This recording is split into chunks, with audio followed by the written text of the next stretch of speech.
this talk today, Patrick. I'll get started. You'll be presenting on HIV and TB implementation science and the strategies for the Institute for Human Virology, Nigeria's journey. I'm so excited that we have Dr. Patrick Dakum with us. He's a distinguished Nigerian public health physician and implementation scientist. He's been the chief executive officer of the Institute for Human Virology in Nigeria and has 40 plus years of experience in the world of emerging infectious diseases and has worked really hard to grow a small team to over 600 different professionals, managing 50 million in grants annually and working with CDC, USAID, the Global Fund.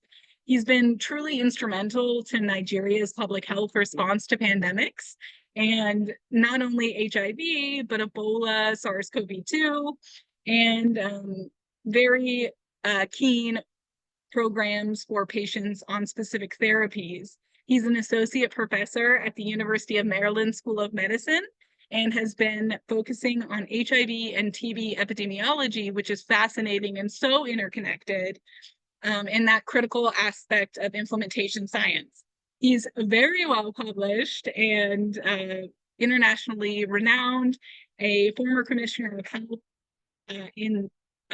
in the Plateau State, and he really truly does shape health policy every single day in this field. And not only that, but mentors a tremendous number of future leaders in public health. And we're just so fortunate that we get to hear from Dr. Dakum today. And without further ado, I would invite Sten to say a few words, but I still don't see him. So maybe we'll let him say something at the end, just in the interest of letting Patrick take over.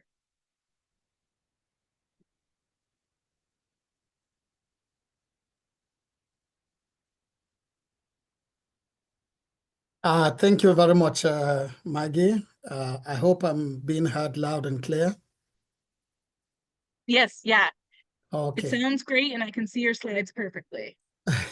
Thank you so very much. And let me say a very big thanks to GVN for the opportunity to be able to present some of the strategies that we are deploying for HIV-TB, even though I'll be focusing more on the HIV end.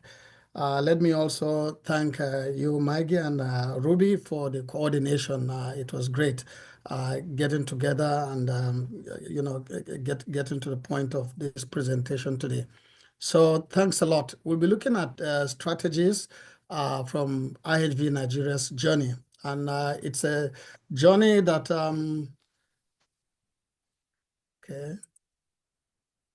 okay.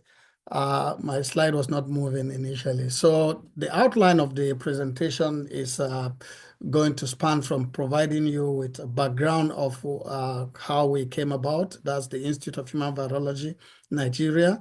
We'll end with some key takeaways as a part and parcel of the webinar. It's not possible to talk about IHVN without going back to how it all started in 1984 with Gallo and colleagues discovering the HIV virus. For us in IHVN, we pride ourselves to say that we are, proteges of the person who discovered the virus. And so we proudly put it as part and parcel of our foundations. But in 1993, Dr. Bladner and his colleagues reported on HIV amongst Lagos sex workers as way back as 1993. And then in 1994, Professor Abimiko, that we worked together at the Institute of Human Virology in Nigeria, characterized the unique recombinant that was circulating in Nigeria, and that's the AG recombinant.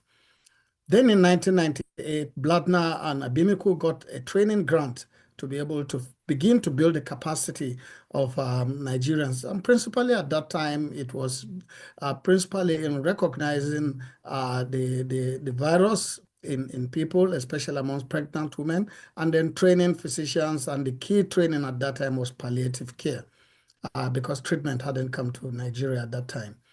In 2001, of course, Abimiko now received a Gates Foundation grant, and it's from that grant that we established, at that time I was Secretary or Commissioner for Health, in Plateau State, and the Plateau State Virology Center was established. And if you go there today, you'll find out that it's called the Gallo House, because that's where the surveillance started, and we proudly put it there. And the partnership with the Plateau State government has been very key in shaping the future of HIV/AIDS response in Nigeria. But in 2002, Dr. Blattner got a CDC Technical Assistance Training Grant, and that was supposed to begin to build the capacity of doctors, nurses to respond to the HIV scourge. And in 2004, that's where I jumped in, even though 2001 I was there with Abimiku, but and in 2002 I got to meet Dr. Blattner and the team. And then in 2004, Blattner got a supplement to a grant that was in a consortium at that time, but CDC now pulled Dr. Blattner out and awarded a grant that became a $49 million grant over 5 years. Now, 2004 was when now IHVN was incorporated.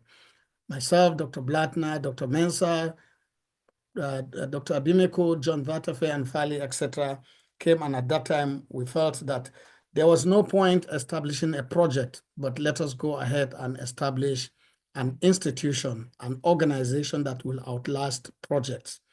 And so you can clearly see there Dr. Blattner there at the center, because his grant was responsible for bringing all together. But Dr. Fali, who is the second at the top there, currently works with the FDA here in the US. He was the first project director. Dr. Mensah is our chief operating officer and MD. Joyce Johnson has retired, and John Vertefe now heads the polio program at CDC, while Dr. Manhattan Charurat now heads the division that Blattner was holding at the Institute of Human Virology here in Baltimore, and he's my direct boss here in the Institute. So let's move on to see where we are now in terms of management. For every strategy, you need a very cooperative and a very focused board. And later I will tell you why this is important. But our board is now currently made up of very renowned Nigerians who have made a mark, especially in the financial and corporate world. So 2004 is where I said we started, and we started with a project. We called it the AIDS Care and Treatment in Nigeria Action. And that grant placed about 78,000 people on treatment between 2005 and 2012. Then we breached it with a 1-year grant before going on to have an indigenous IHVN grant that we called it Action in Community to Achieve HIV Epidemic Using Evidence, and we called it Achieve. And that grant has lasted for 5 years, and you'll see the last on the right there is the follow-on to that grant, which is Action to Sustain Precision and also Epidemic Control using Evidence Aspire. And this is the grant that is currently funded by CDC. But below this, you would see where we said GF, and our strategies are not complete unless we also talk about those grants that are focused on some other disease entities. So in 2010, we got a grant from the Global Fund. It was called then the New Funding Mechanism. And that was as a sub-recipient to the Family Health International, who were the principal recipients at that time. And we were able to place about 153,341 patients on treatment. Now, fast forward, we now got another grant specific for TB, and that was to focus on public-private mix, that is bringing in the private sector in TB detection, TB treatment, and TB reporting. And that was a very, huge grant that had impact on TB in Nigeria. And then we now, from USAID, got a grant in 2021, where we were able to detect and place about 100,000 TB clients on treatment. It was called it was USAID TB Long. Global Fund was funding, USAID was funding at that time. Now, fast forward, we now have what we call the Global Fund Grant Cycle 7. That's what GC7 stands for. And we have about 64,000 patients to place on treatment. And the target for TB is about 100,000. So that's our journey as to where we are now. We currently are implementing both HIV and TB programs, apart from some other programs that I will mention later related to research. Over the years, and last year, 2024 marked the 20 years anniversary of the establishment of the Institute of Human Virology, Nigeria. That partnered with the University of Maryland's institute here, but started getting grants on its own from 2010. And now the partnership is only growing stronger.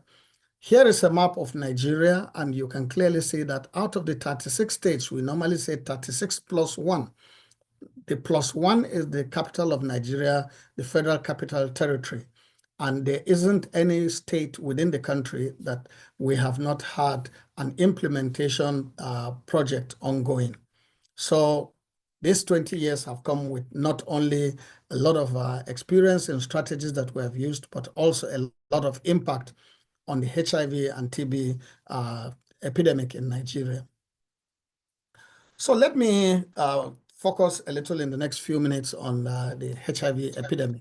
And as you can see, sometimes in 2021, UNAIDS now modified what used to be called the 90-90-90 cascade into 95-95-95.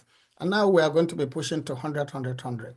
And that is 95 people that are supposedly positive in a community or in a country should be tested and know their status.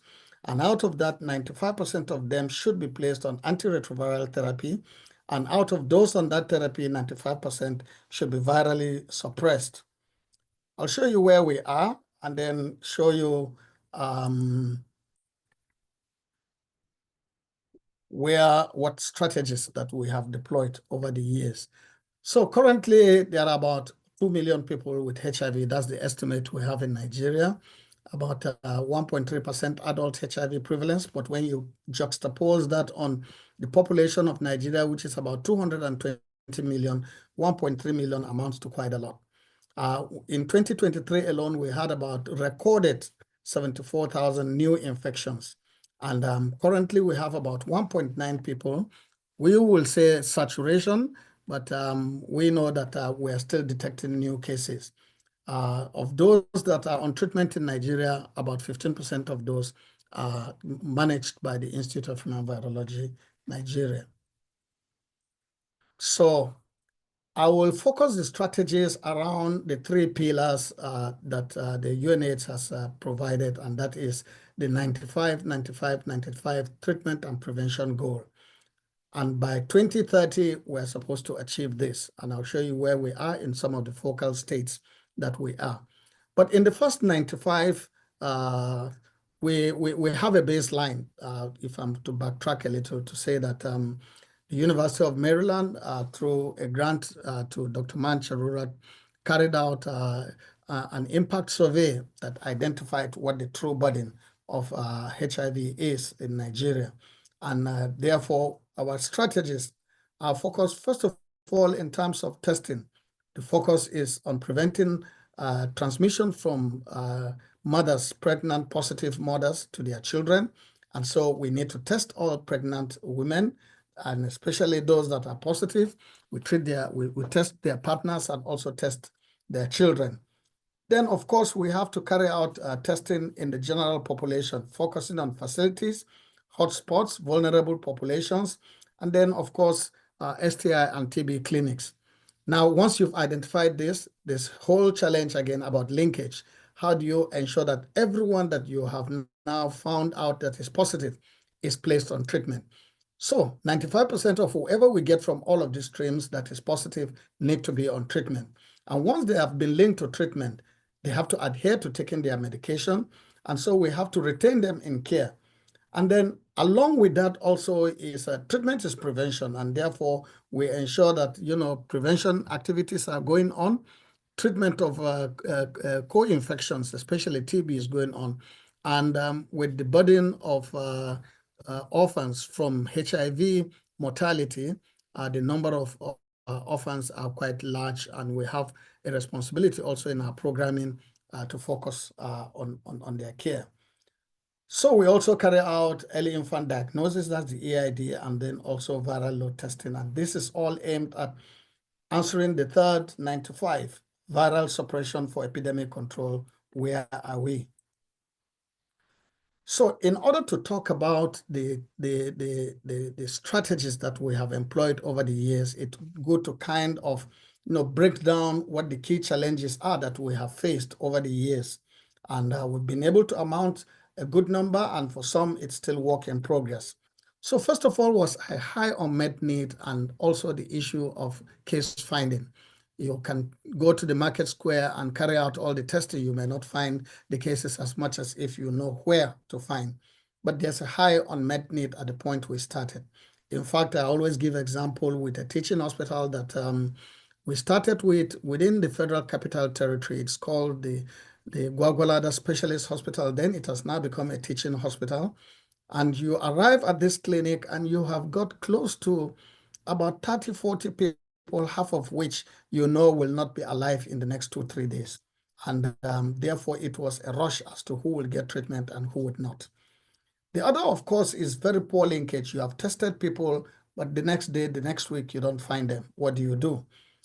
Then at the point at which we started, the clinics were just too congested. You come in there and there are 200-300 people waiting to be seen by 1 or 2 physicians. I mean, that resulted into what we used to call loss to follow-up, which we now say interruption in treatment, IIT, was very high. There was a very low viral load coverage and suppression. And then the capacity of healthcare workers to implement the program was also not adequate. Then we had an issue related to program coordination. What is the implementing partner doing? What are the sites doing? What is the government doing? And then the use of data was also very poor at that time. So here is a slide that, just kind of brings together some of the key strategies that we have used. And I'll just pick a few of them and do a deep dive on what we are doing specifically on those. I will not have the time to talk about each and every one of them. But we deployed a DSD model, that's decentralized services, differentiated services delivery. And that was specifically to now address the issue of treatment in the context of the needs of the patient. That is, instead of the patients all coming to this one facility, why don't we take the treatment to them? And we deployed all kinds of models for that differentiated services. We also leveraged, technology, eco platform that mainly we were using for capacity building. We also looked at bringing better coordination amongst the key players when it comes to site management. And so we deployed a team called the Enhanced Site Management. Incidentally, the command structure of the team was drawn from what happens in the US Army and how they're able to, conquer. And therefore, that command structure was deployed in order to get teams that will focus in particular areas and with their skills developed and then monitoring what they are doing. Then we were leveraging a lot of technology for program monitoring and data management. Then, of course, data use was very useful. We had a real-time dashboard for monitoring. Then the testing, modalities, I'll come to that later, so I'll not spend time on this. Then as part of the Insight Site Management, there's also joint data and program review at all levels in order to sustain the efforts. So let me say a little about what we call index testing here. Index testing is identifying a positive and then using the positive as a link to other people that could be positive. So we find a mother that is positive, we look for her husband, we look for her children. We find, a sex worker that is positive, we use that sex worker to identify, partners who are feasible. And therefore, you can clearly see that in this table, while we are doing testing in emergency wards, in the inpatient, patients on admission, provider-initiated testings at the different wards in the hospital and the different points of service, in the beginning, we used to have voluntary counseling testing centers, whereby for HIV, when you go to the clinic, this is where you go for HIV testing. We've now since decentralized that. We also were focusing treatment on STI clinics, TB clinics, sex workers, and also people with injection drug use. But as you can clearly see that in the last 5 reporting periods, the highest yield for newly identified HIV positives has been from the index testing stream and social network strategy. And so now that, you know, we are not in the emergency mode anymore, since most cases have been detected. Now, to get new cases, we have to now drill down. And now we are focusing on index testing as our preferred model. We are not ignoring the others, but resources where it matters. So in the 4 states of Nigeria, for example, where we are, you know, providing support for HIV treatment, you can clearly see that in 2 of those states, that's in the Federal Capital Territory on the left there, and also on the 3rd state, which is called Nasarawa State, we have achieved the 95% in terms of detection and also in terms of the second 95. We still have work to do, especially in the red state there, which is River State, and then the Katsina State, which is in the far north. The reasons for this is not far-fetched. In these 2 states, we have quite a lot of the local governments there under a lot of security challenges, and therefore accessing patients and accessing sites has not been easy. But overall, you can see that of the estimate of 254,000, we have placed about 92% of those on treatment. This is to also indicate that as part of strategy, we are not only looking at the gap in terms of total number of patients that have not been placed on treatment, but of this total, where would we find them? And therefore, we had to do age stratification about the needs. And in this, we have now seen that if you look at the bottom right there, you have the 0 to 15-year-olds that are left behind. And then females that are above 50 are also left behind in terms of identification of cases. And therefore, our strategies are now narrowing down a lot to that.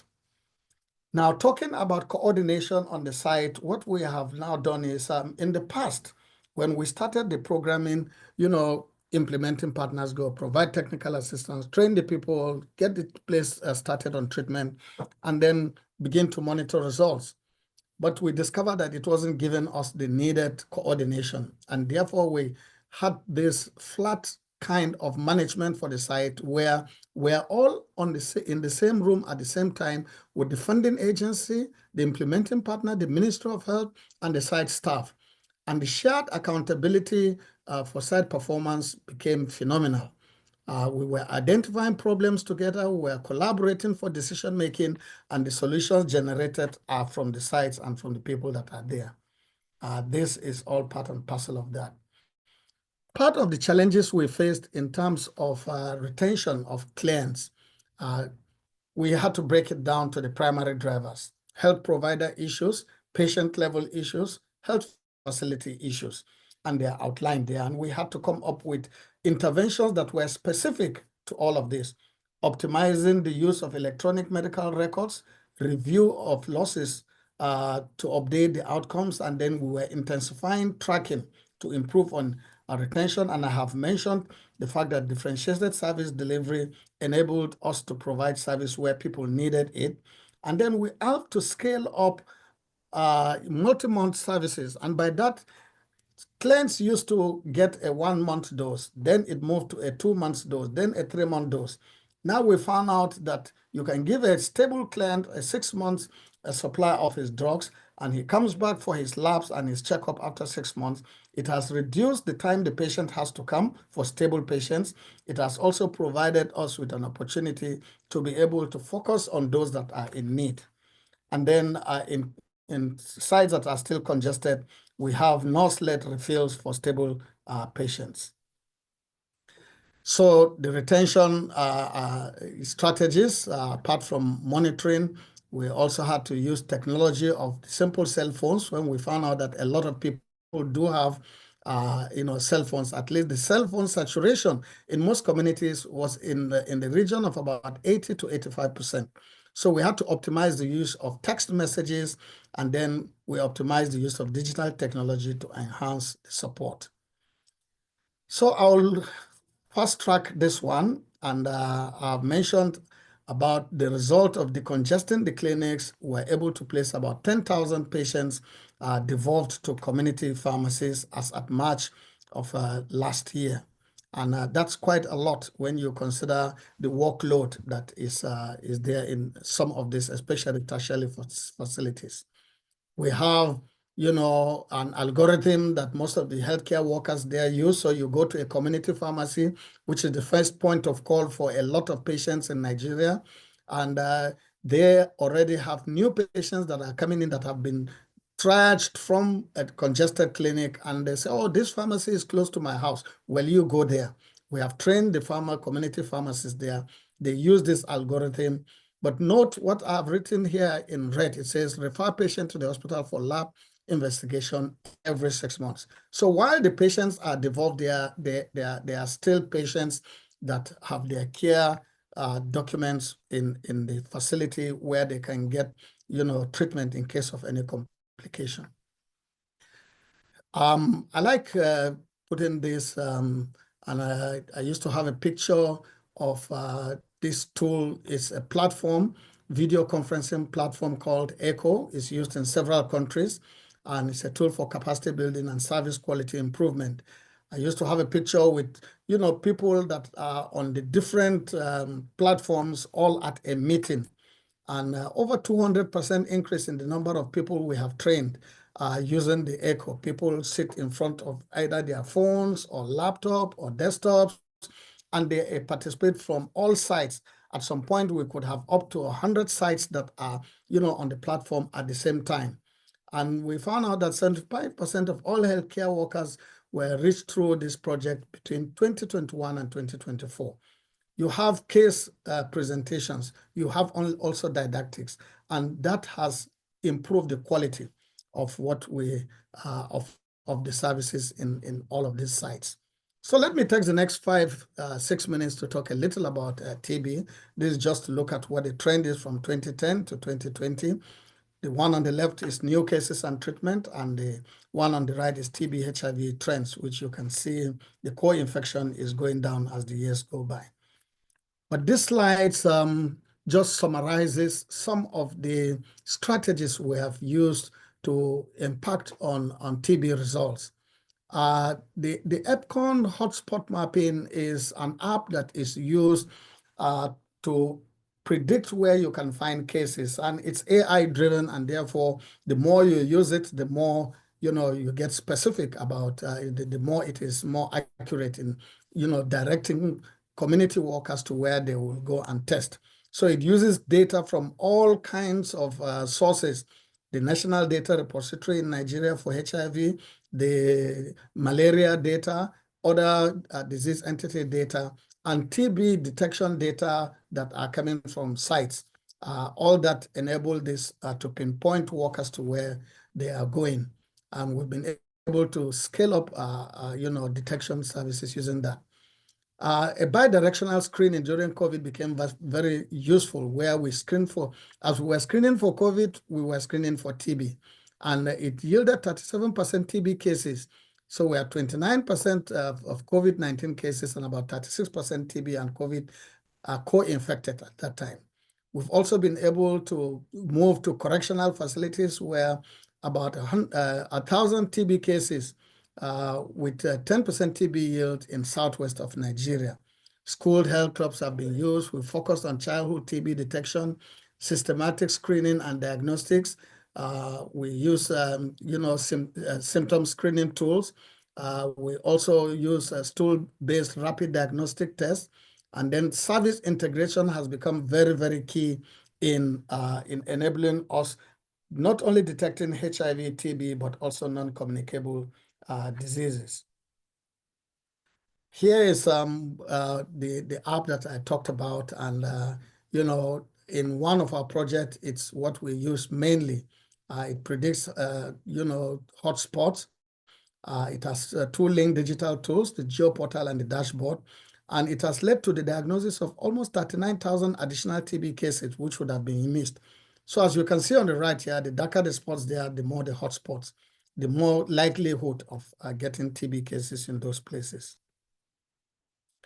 Then we have been able to also now deploy portable digital X-rays. In fact, we have a poster coming up in Croy in the next 3 weeks that showcases this you know, strategy of trying to go to the communities with digital X-rays. At least we're able to screen and get potential cases and then confirm some of them using tests. So having talked about a number of these strategies, I just wanted to move over to talk about the fact that an infrastructure that will house this was a dream that started sometimes in 2010. And here is an aerial map of Abuja. And the arrow on the left here shows where we were proposing to build a structure. And then the stadium is not too far from there for those that have been to Nigeria and those that are living there. And this was sometimes in 2012, 2013. The young man you see in the middle there, we call him Bature. That is the guy in the white shirt is Professor Blattner. And these are younger versions of myself and Dr. Mensah. And the building started. Here you can see our late board chairman in the middle. And on the right there is also a late board member of the institute.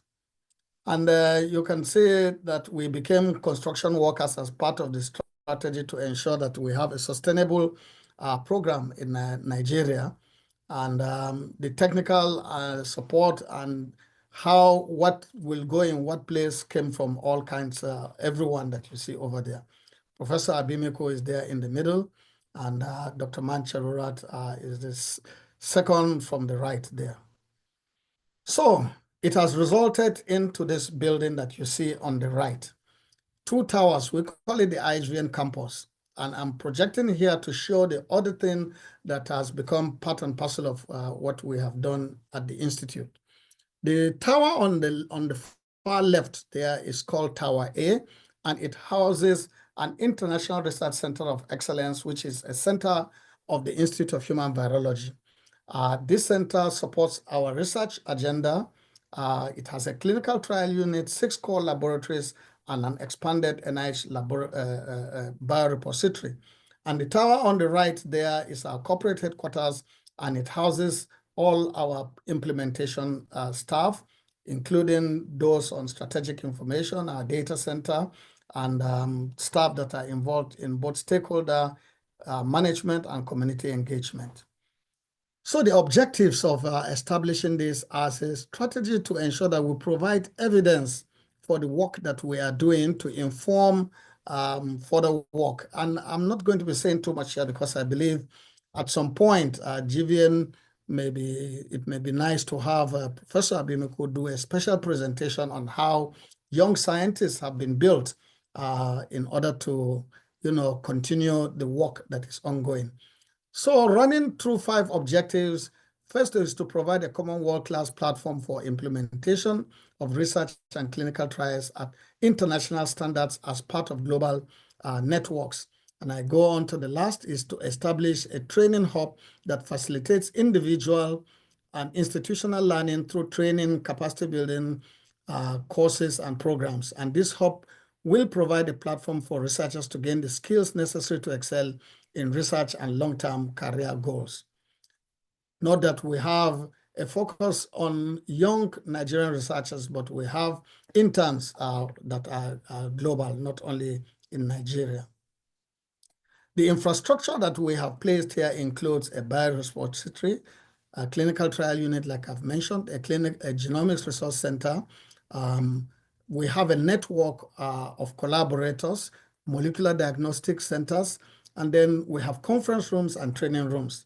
And we're hoping that someday GVN may host one of its programs there. These are all research areas. We have about 38 research that is ongoing there, 12 of which are HIV related. Next in number is the NCD. But of importance also is the fact that we have research in COVID and also monkeypox. These are all facilities, just a pictorial to show you that it's real and work is ongoing there. On the left there, we've had some ministers of the Federal Republic of Nigeria visit. That's the minister in white on the left there of humanitarian affairs, visiting IHVN, having had the good work on how IHVN can be of support to the government of Nigeria. So I won't talk about implementation and its strategy without saying that Dr. Mensah, how manages and focuses on our operations, and without a very sound operational team, it's difficult for you to have a successful implementation. So we have in our finance a very, very robust financial operation. We have a centralized online payment systems. If you look at the number of grants that we manage, you wonder how we're able to do it, but these are all part and parcel of the strategy of success. Our financial reporting is very optimal. We have gone through a lot of audits successfully. We also have a very consistent procurement and system that has been evaluated by international agencies and has been found to be of global standards, and therefore investments in the Institute of Human Virology Nigeria, you can be sure of the integrity and fiducial management that goes on there. We have a board also that is very, very, very, very supportive.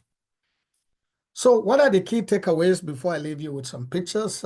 First of all, for a successful implementation, integration of services in resource-limited settings is very, very key, especially when you move down to the primary healthcare centers. A client-centered implementation is also very important. Otherwise, it will just be numbers and numbers and numbers. Then using multidisciplinary teams, the doctor is not in the primary healthcare center most of the time. And therefore, the healthcare worker in the village is as important as the professor in the teaching hospital. Then strategic partnerships are very key. Then leveraging and technology now. Sometimes when we say technology, we think about the big ticket things, but technology is just the use of a cell phone, even if it does not have, a data facility, but can send a text. A data-driven programming and research is very, very key. Then being very resilient and adaptive. Over the years, we have changed how we do things. We have gone from an emergency mode to a mode where we're looking at quality, and now to a mode where we're talking about sustainability.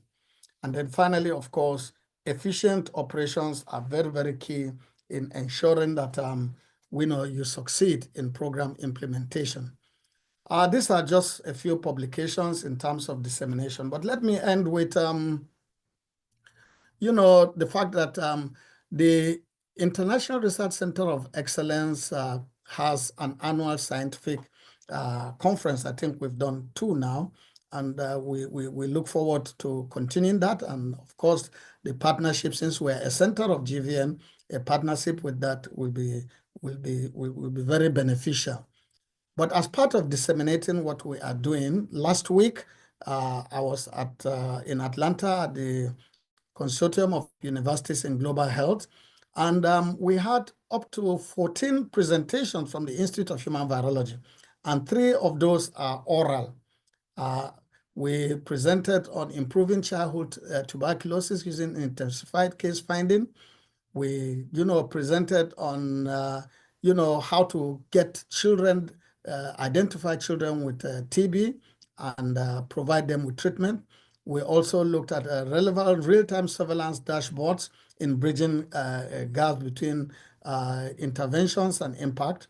And then, of course, we had a poster on Mpox, 2 posters on Mpox. And we're still moving on. This thanks to the almost 600 staff that are doing all the work that I have presented over here. And thanking you all for listening. Looking forward to your questions. Thank you, and over. Thank you so much, Dr. King. That was just phenomenal. And I want to point out that we can accept questions through the Q&A function.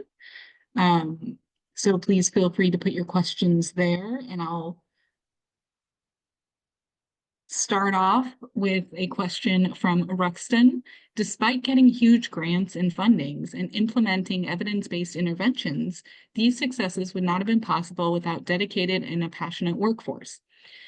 Could you please kindly talk on your leadership strategy that grew such an effective and large staff to achieve these much needed goals?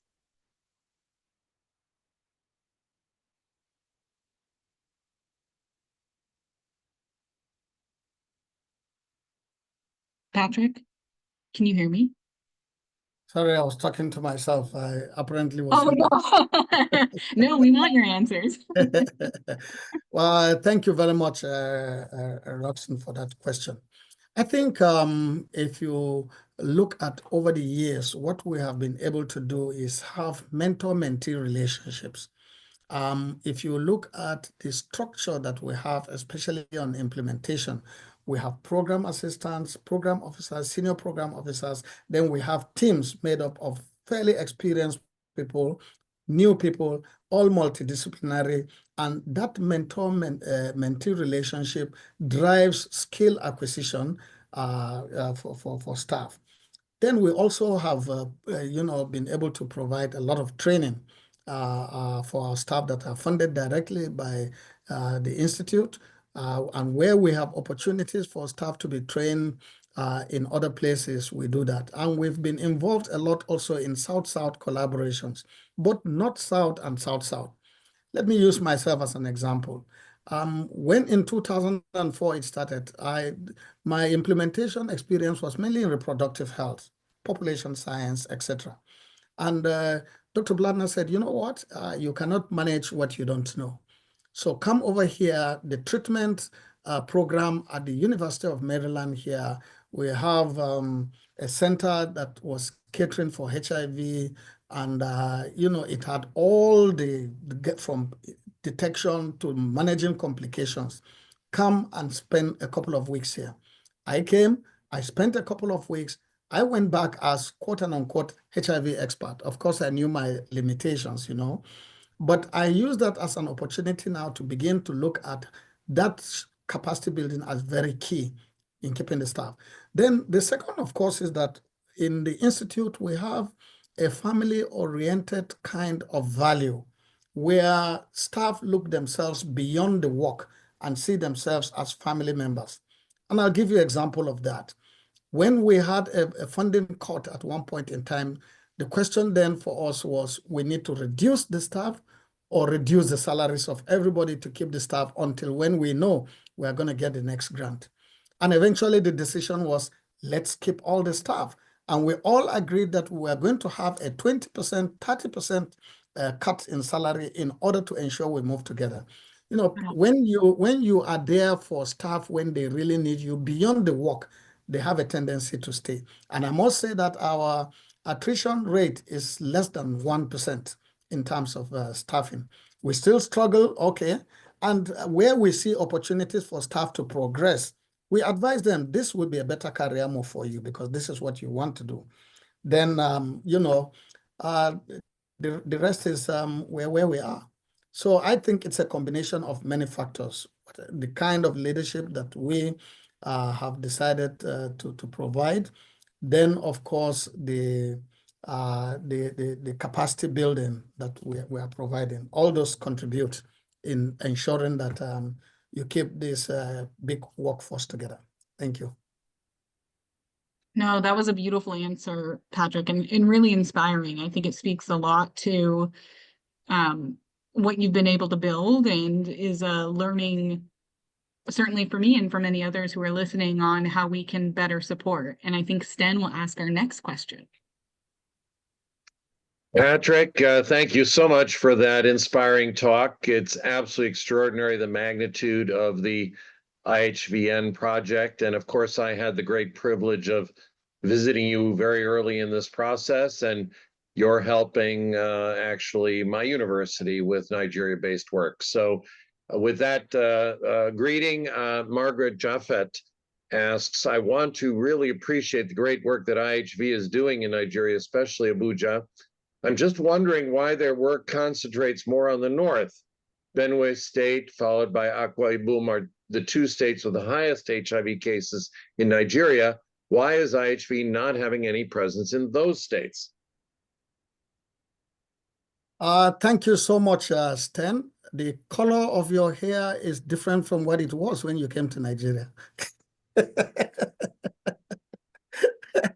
And thanks for all your support. Actually, you have been one of those that have inspired us in IHVN, and we're really very grateful. And the collaboration with your projects in Nigeria has also been very great.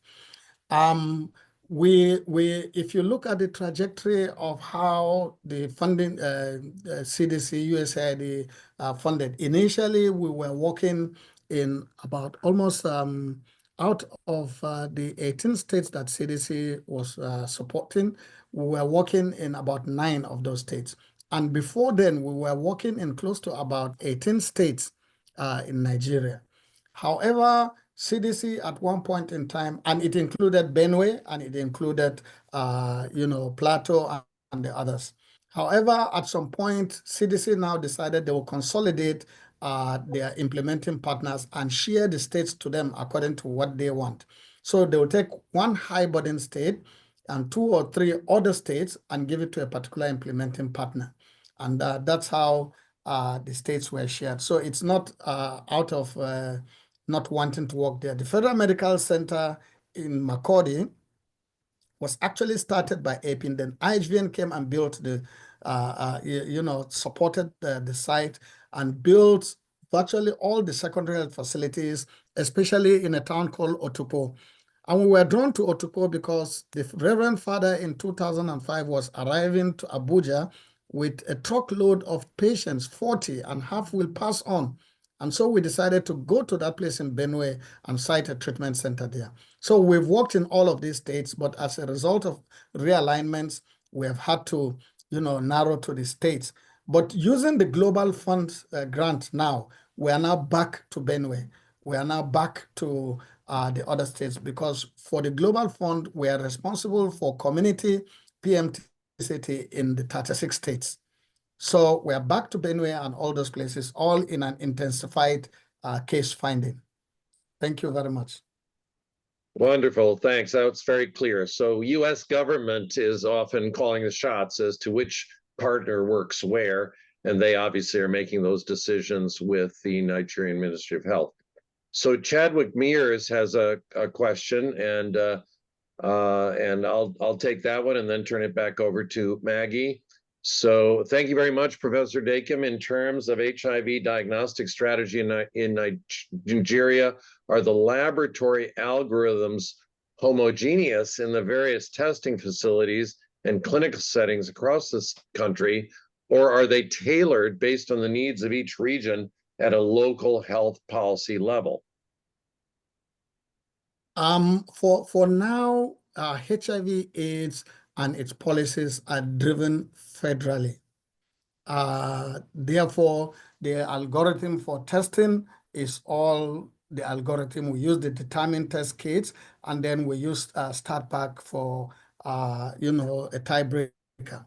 And so those test kits are universal. For now, the procurement of test kits is funded mainly by the US government and also the Global Fund. And they have a pooled procurement where they procure the test kits for everyone. But the Nigerian government, about 2 months ago, have commenced the process of what they call value chain audit in terms of logistics. And so they have now said, any rapid test kits we are using in Nigeria, the manufacturers should be prepared to manufacture in Nigeria as part and parcel of building the local economy also. And so they have identified about 2 companies that will work with the manufacturers themselves to maintain standards, but manufacture. So what they want to do is start these test strips in terms of just assembling. They bring the test kits in full paper form and then cut it into pieces as part and parcel of showing that we will start the manufacturing here. And phase 2 will now be to establish the factories. But for now, it's federally controlled. So the sub-nationals do not have their own algorithm different. The National AIDS and STD Control Program, provides all the guidelines for HIV/AIDS treatment, including TB management also. Thank you, Professor Dakum. Dr. Bartlett will take the last question and close us out. Yes, Thank you very much, Dan, and I look forward to linking up with you again. Thank you. Such an honor. Yes, we have another question. Probably this is the last one we have time for. Tolulu Pei. I'm a medical laboratory scientist and an early career researcher in public health with much focus on infectious diseases. I'm so amazed by what has been achieved and what the future holds for IHVN as they keep addressing major infectious diseases in Nigeria. This question is about how someone might seek an internship program at IHV Nigeria. Thank you very much. You have our website, www.ihvnigeria.org. If you go there, you'll find information on that. But you can also send an email to pdakum@ihvnigeria.org, and we'll take it up from there. Thank you very much, and thanks a lot, Maggie, for your coordination.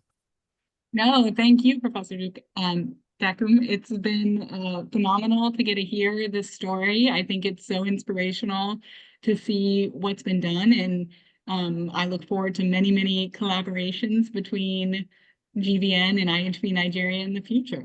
Thank you for an enlightening presentation. Thank you to everyone who asked a question, and we look forward to seeing you all at our next webinar. I look forward to a very active participation in the next webinar. Thanks a lot, and have a very good evening. Thank you. You too. Goodbye, everyone. Bye-bye.